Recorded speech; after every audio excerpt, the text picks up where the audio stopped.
Hey guys, welcome back to my channel. I hope you guys are doing great. So today's video is going to be the first part of the 6-part how to build a healthy hair care regimen series, and we are going to get straight in. So today's video is going to be talking about understanding your hair, and I'm going to be breaking it down into 3 areas.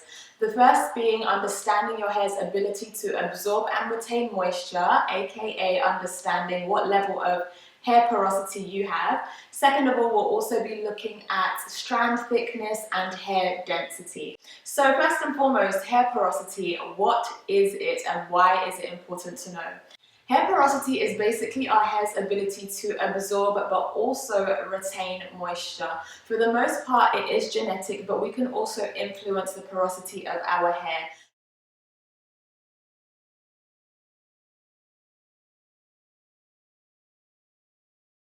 Now, of course, moisture retention is super important for a healthy hair care journey. Moisturized hair means it's less prone to being able to tangle, which in turn means less breakage and less single strand knots. So moisture is extremely important. However, for some of us, no matter how hard we try and how often we moisturize in the week, sometimes our hair just stays dry. So today I'm just going to be sharing on the different types of porosity so that you can hopefully understand exactly what type you have and how to deal with that.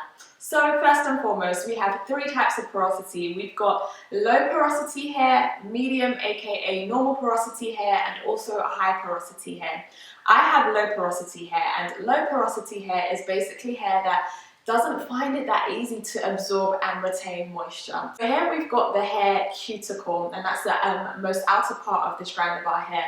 And low porosity hair basically is tightly bound, and flat, which basically means that it just doesn't really easily allow moisture to get into it.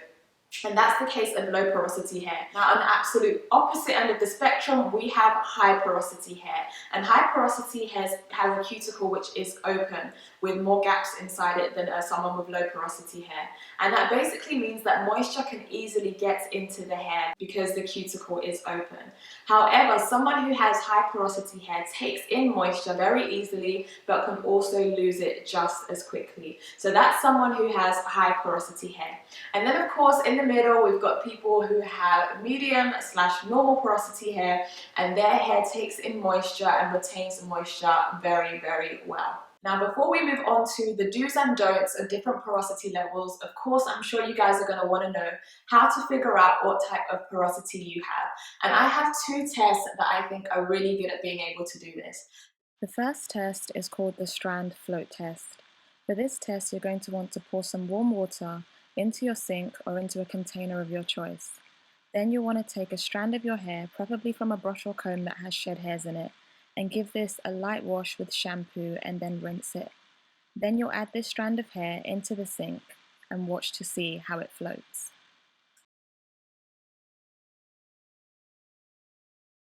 As you'll notice, my strand of hair just laid on the very surface of the water, and this is where we can figure out what our porosity level is. So low porosity hair, which finds it difficult to absorb and to retain moisture, will most likely just rest on the very surface of the water. And that's because it's like, I don't want none of this water, I don't want it. So it just chills at the top of the surface of water and doesn't really take any of the moisture in.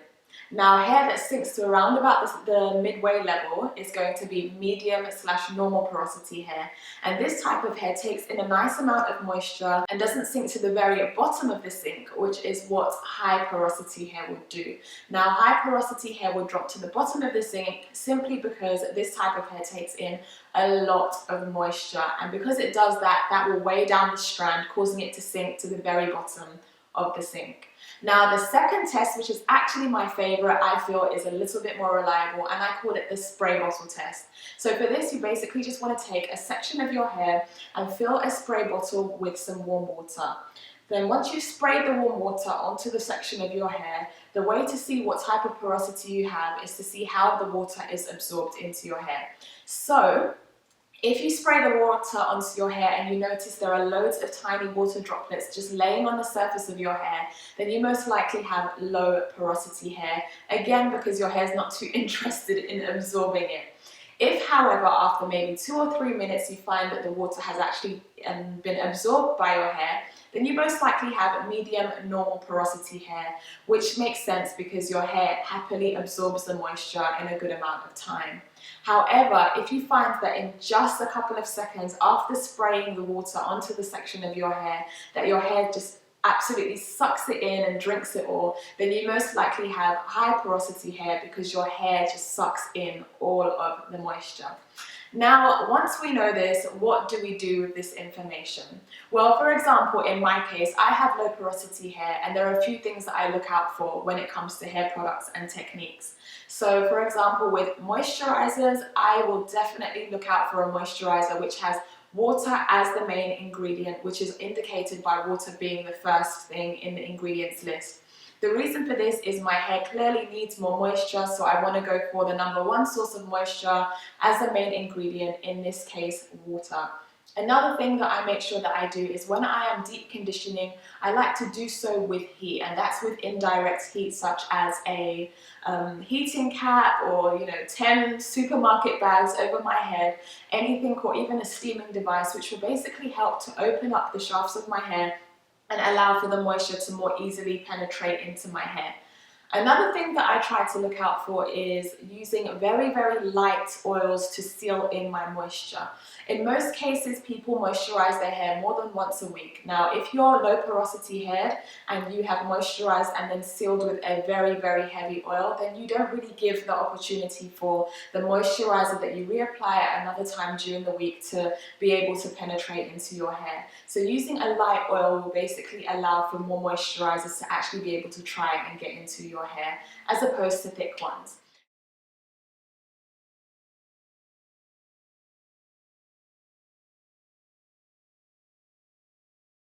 Now moving on to high porosity hair. If you have high porosity hair, then deep conditioning and protein treatments and keeping on top of those will be very important for you.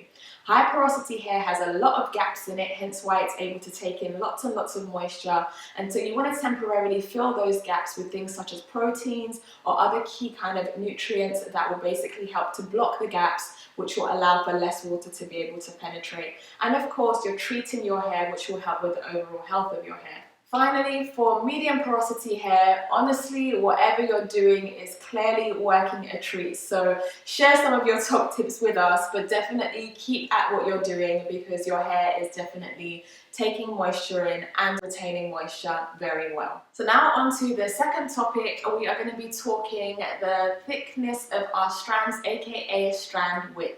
Now, some of you may be wondering why this is important to know, how does this affect your healthy hair care regimen? But just like with the hair porosity, knowing the thickness of your strands can influence, the products you buy, the techniques that work for your hair, and can really help you with your healthy hair care journey. So there are three categories when it comes to the width of our strands. We have fine strands, medium strands, and also coarse strands, aka thick strands. So starting off with fine strands, as I'm sure you guys can imagine, these have the thinnest width. They are very delicate, they are very thin and narrow, and are more susceptible to breakage from manipulation and from heat damage.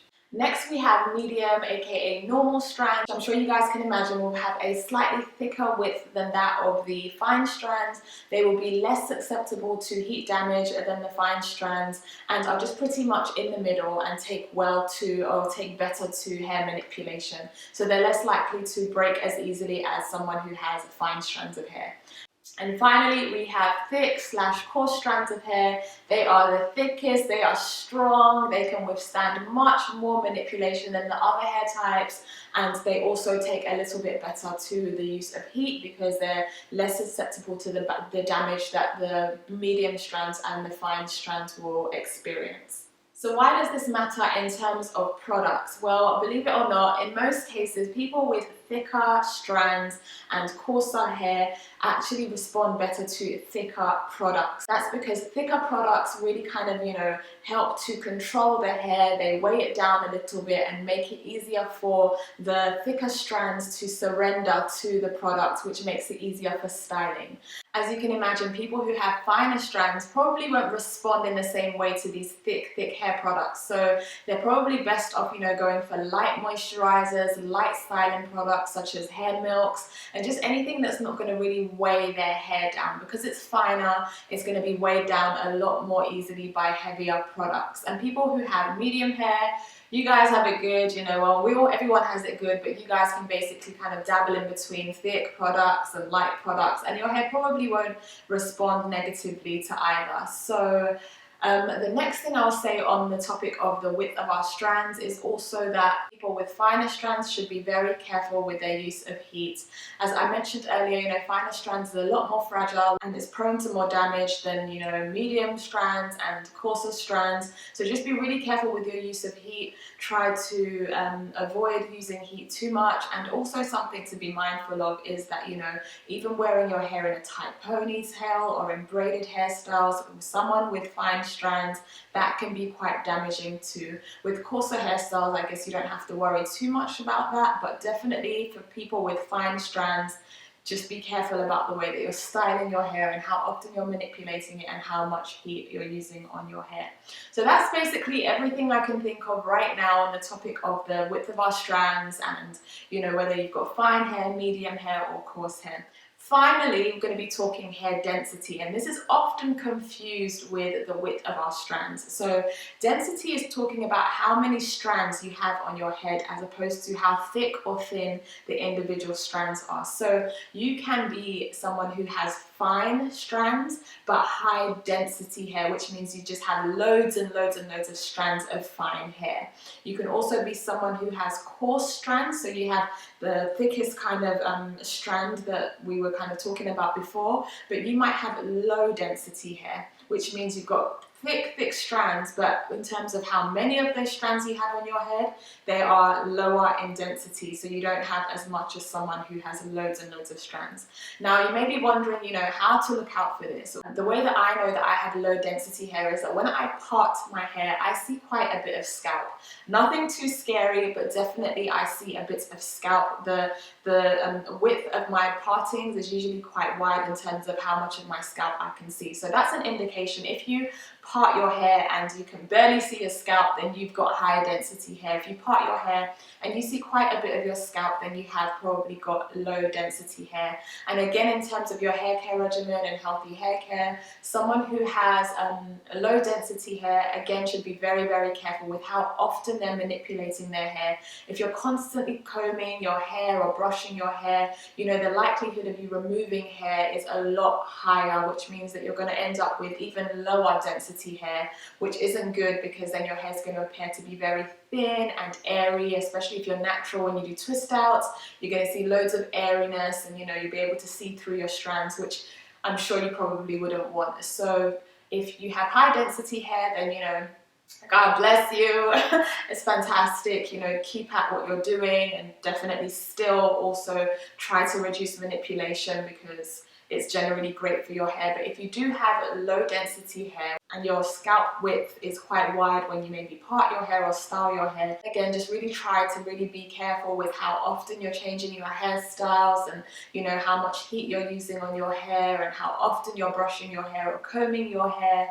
Definitely try to opt for finger detangling as opposed to using tools if you can. So yes, that is it for this video, guys. I would love to hear from you guys. Please share your tips, you know, your nuggets with everyone in the comment section. I don't know everything. I can learn so much from you guys, so please do share if you've got anything to share on your porosity, even if it's just to tell me what porosity you are, and if maybe you've just discovered it, that would be great to know.